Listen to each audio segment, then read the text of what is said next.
140100133. Kali ini saya akan menjelaskan tata cara penggunaan GF akuntansi.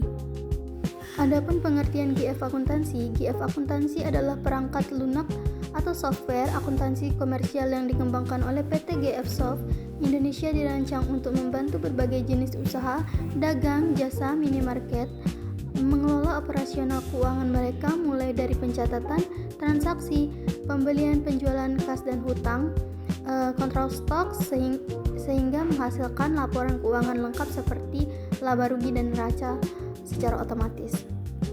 Adapun alur GF akuntansi yang pertama ada mengontrol stok, purchase request, pembelian dan retur, sales order, pengendalian kas, perhitungan penyusutan aktiva tetap, kontrol uang dan piutang sampai menghasilkan laporan laba rugi hingga laporan neraca pada aplikasi GF akuntansi dan lain-lain.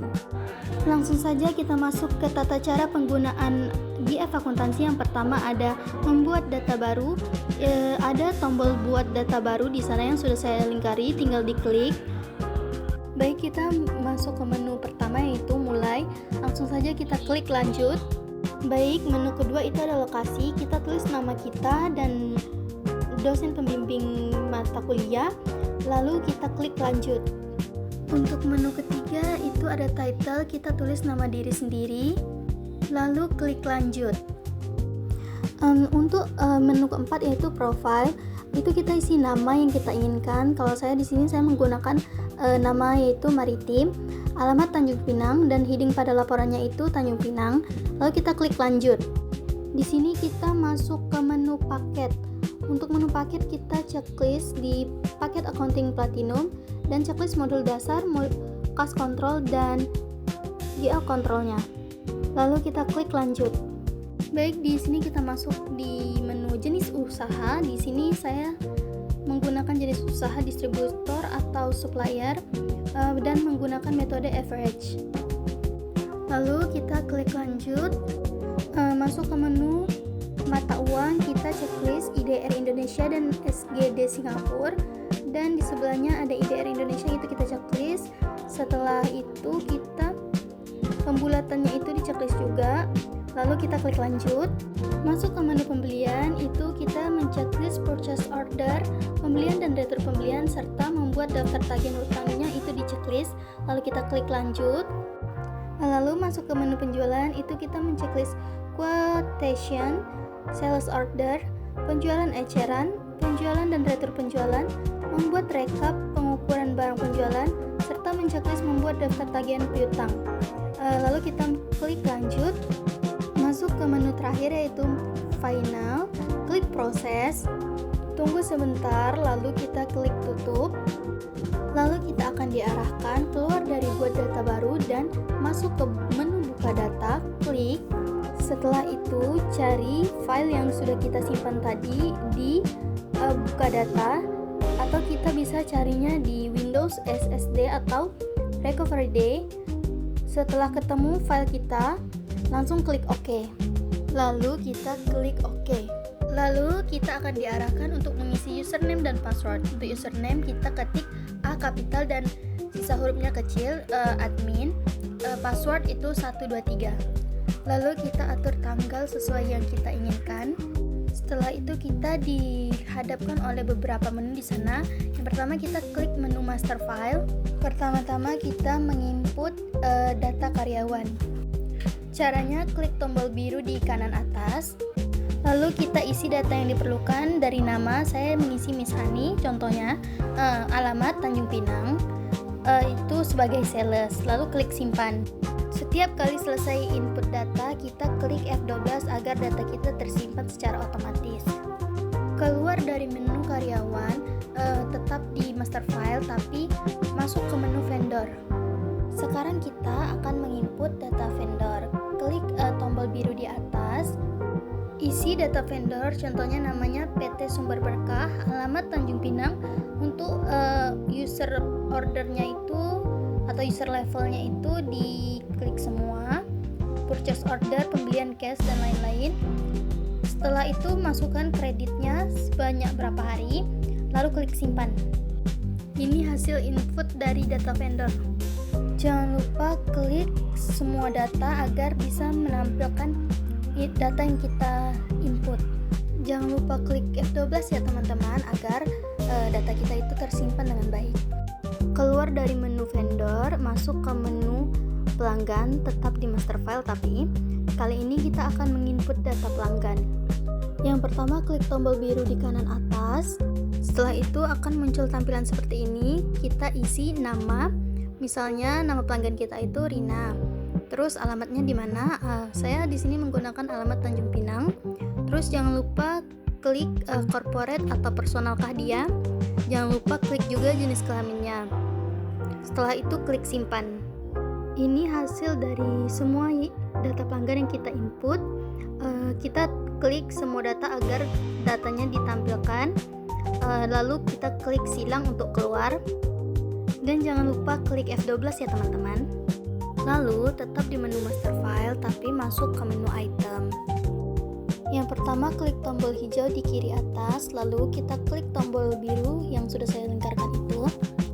Lalu kita akan diarahkan untuk mengisi rincian satuannya. Contohnya PCS itu ada 1, PCK ada 20, dan box ada 50. Lalu kita klik simpan. Ini hasil satuan yang sudah kita input tadi. Lalu klik tanda silang di atas agar kita keluar dari menu satuannya. Lalu kita akan input item barangnya, yaitu kita pertama-tama klik tombol biru di atas, lalu isi nama barang, yaitu misalnya paperclip, isi satuannya, lalu klik simpan, lalu klik semua data agar data yang kita input tadi itu muncul. Nah, inilah hasil dari barang yang sudah kita input dan satuannya tadi. Klik silang agar keluar dari menu item. Setelah itu balik ke menu awal, klik menu sistem setup, lalu masuk ke kode perkiraan.